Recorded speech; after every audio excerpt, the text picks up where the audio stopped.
Okay, so I've got a soap bubble here. Got some detergent, some washing up liquid or something, and some water. And we're catching a bit of it just with a ring of plastic. And it's being hung up there so we can look at it. What is going on? I can see some fringes here. There's a light in the room, obviously white light. But for some reason, on this thin film of soap, it's being split up into different colours. I feel like I've seen this pattern somewhere before. We've got different fringes here, but if we look at the top, we've got very distinct clear bands of blue, yellow, green.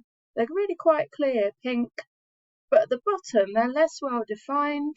They're different colours as well. They're different hues of blue and pink, and they're kind of blurry.